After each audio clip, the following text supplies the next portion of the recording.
Hi guys, Matt Granger, that Nikon guy for mattgranger.com. Today I'm happy to do a three-way lens shootout. You asked for it, so here it is. I've brought along three fantastic lenses that I'm going to put head to head. Now, because I'm going to do a much more in-depth video this time, I'm actually going to split it over two parts. So the first part is going to be running through the specs, doing a hand-holding test and a focusing test, and then part two is going to be a very detailed image sharpness test. So let's have a look at what I've got. Okay, the gear I've brought along is so special, it had to be in a fantastic bag. So I've actually brought along the Carter Bumblebee UL 222, which I haven't even reviewed yet, but I love this backpack. It's got a full aluminium frame, it's just the best. And we need something prestige considering the lenses I'm going to be reviewing today. Let's open it up. Okay, now in the top section I have just the wet weather cover and my think tank hydrophobia, just in case, because it has been rainy. Now opening it up, I've laid this one out so then it's all set up just for bigger lenses. So we have the Tamron 70-200 2.8. We have the Sigma 70-200 APO OS. This one's image stabilized. And we have my lens, and arguably the king of the hill, the Nikon 70-200 VR2.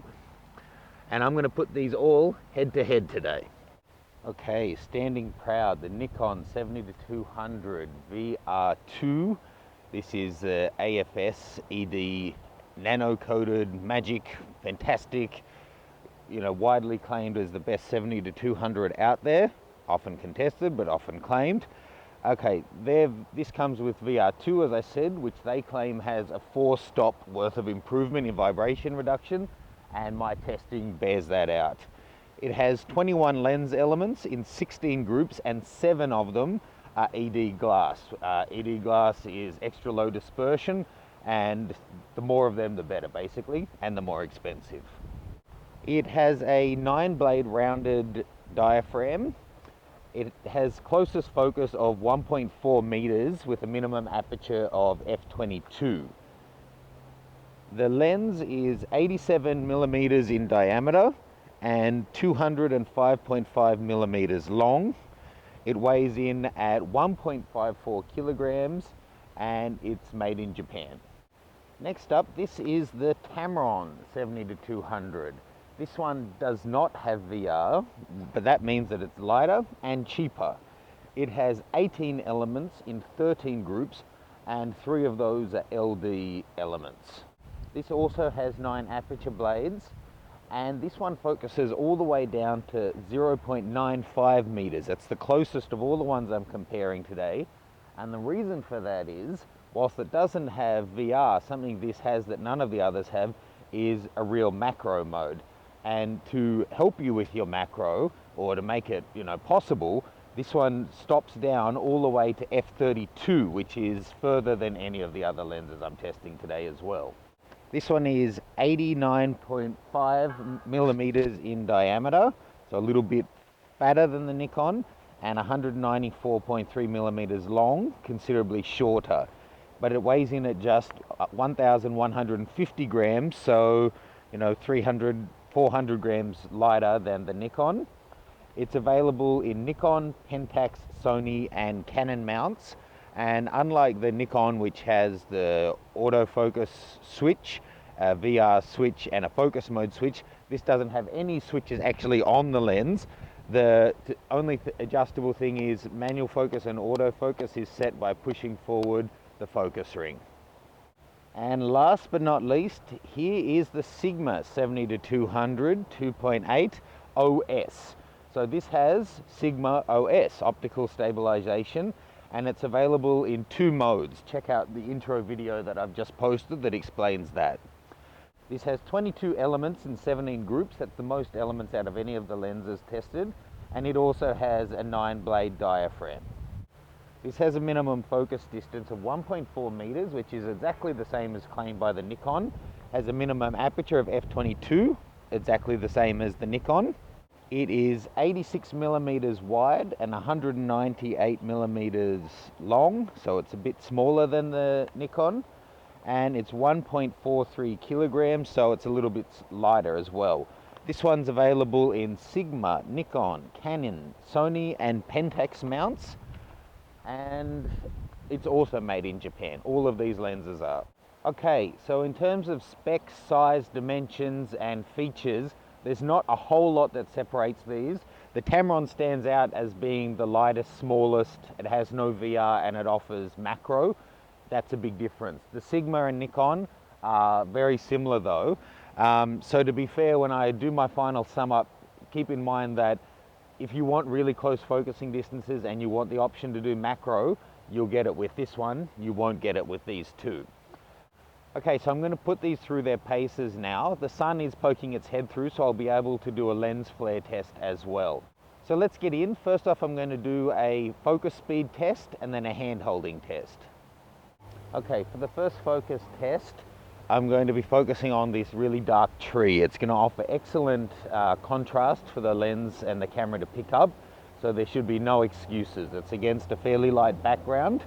And to make sure all of the tests are comparable, I've got these all locked down on the Velbond VS433D tripod, which I'm going to try my very best not to move at all in between shots.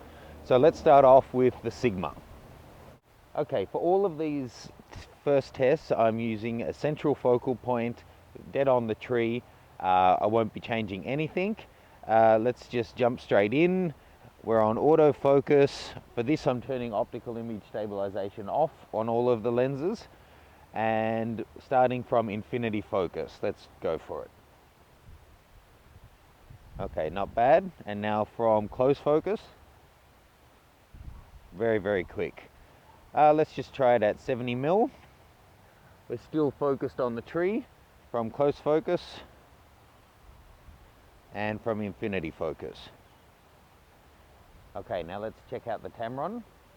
I should point out that with all of these, I'm also using the camera tripod mount rather than the collar on the lens. With a big lens, I would often use the collar, but to make sure nothing changes, and because the collars are in slightly different positions, I'm using the camera one so then the images remain comparable. So here we are at 200 mil. Got to pop it down into manual focus to infinity. Now let's try a focus speed test. Okay, quite quick. Now let's try it from close focus. Okay, that was noticeably slower than the Sigma. Let's try it one more time. Okay, definitely slower. Let's try it at 70 mil from close focus. About the same, a little bit less hesitation at the end. And from infinity focus. That was a bit quicker. Okay, here we are with the Nikon. Now I've got it in full autofocus mode and I'm using the full focusing range rather than the 5 meters and above to keep it all comparable. And I've got VR turned off. Again at 200 mil from infinity focus. Quite fast. From close focus. Well, definitely quicker than the Tamron and definitely as quick as the Sigma. Okay, now let's try it from 70 mil from close focus and from infinity focus. Ooh, that last one. Yeah, that's killed them all. But still, the Sigma was quite quick as well and the Tamron wasn't unacceptably slow. Hi guys, I just wanted to add something in for the focus test. I'm now shooting with the Sigma 70 to 200 and I have found that it struggles at times where the Nikon doesn't. The tests that I ran in the past that you watched were all basic, straightforward and easy tests. Good contrast, really good lighting. Here in low lighting, even using the focus assist on the flash, it struggled a couple of times where I know the Nikon wouldn't struggle. And even I tested using the Nikon without the focus assist of the flash and it still locked on straight away. Whereas this one sometimes didn't find it, needed a second one, or it took a while to get it. So it's something to keep in mind. It won't come up for a lot of people, but if you do a lot of low light events and you do it professionally and you don't want to screw around getting focus, then that's where the Nikon really shines. Okay, so admittedly, the tree is not the most interesting of subject that I could be shooting for you, but it is really windy today, and if I shoot in any of the other nice plants, there's a fair chance that I'm going to get blur from the wind at the lower shutter speeds. So I want to use something nice and fixed. Okay, so first off, I'm on the Nikon. I'm going to put it into shutter speed priority and then just see how the vibration control works. So I've got this on normal mode rather than active, VR on, full range and autofocus. I'm going to start out at a shutter speed of 1/250th of a second. All of these will be taken at minus 1/3 exposure compensation. Okay, so that's the full shot, and coming up is a center crop which I'll show for each of them, and that's crystal sharp. Okay, let's drop it back to 1/125th. Okay, to me that's still perfectly sharp. Now 1/80th. Got a funny little shadow there, but still the bark is super sharp. And let's go down to 1/50th. Oh, that may be a hair off sharp, but pretty close. Okay, here we are with the Sigma. It certainly feels very nice in the hand. I'll be doing exactly the same test, so 1/250th of a second on shutter speed priority. Let's have a look. Okay, that's totally sharp. 1/125th. As you'd hope, that's still sharp. And let's drop it down now to 1/80th. Okay, surprisingly that is not sharp. And now down to 1/50th of a second. Okay, that's actually a bit better, so the last one must have been my error. Okay, on the Tamron lens, no VR, but one thing it has in its favor, it is noticeably lighter, so that may help with hand holding. Let's have a look. Again, 1/250th of a second. Okay, that's not as crisp as some, but there's no blur. 1/125th on the Tamron. That's nice and sharp. Okay, 1/80th. Surprisingly holding up well. I stabilized well for that. And now 1/50th. That's actually the best of 4 frames that I took. Okay, I'm just going to now do something a little bit naughty and do a flare test.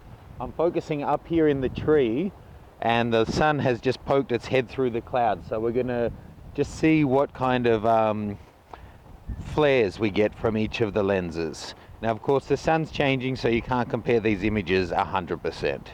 Okay, here we go on the Tamron lens. This is all at 70mm, focusing on the tree. As you'd expect, quite a bit of flare and ghosting, no surprises. Here we are on the Sigma. There seems to be a bit of color aberration in the flare on that one. Okay, and on the Nikon, this is also really nice and sunny. Okay, that is the best. Go and review the other two and check it. Okay guys, so that's part 1 of this 3-way lens shootout between the Sigma, Tamron and Nikon 70-200. So far we've done the focus speed comparison, a hand holding test, and now a flare test direct into the sun. If you've liked what you've seen so far, please give me a like, subscribe, or send me a friend request, leave any comments, questions. And now stay tuned, click through to part 2, because in this one I'm going to be doing much more detailed image sharpness tests than before, including 100% center crops and corner crops as well, which is where you're really going to see the difference in these lenses. See you soon.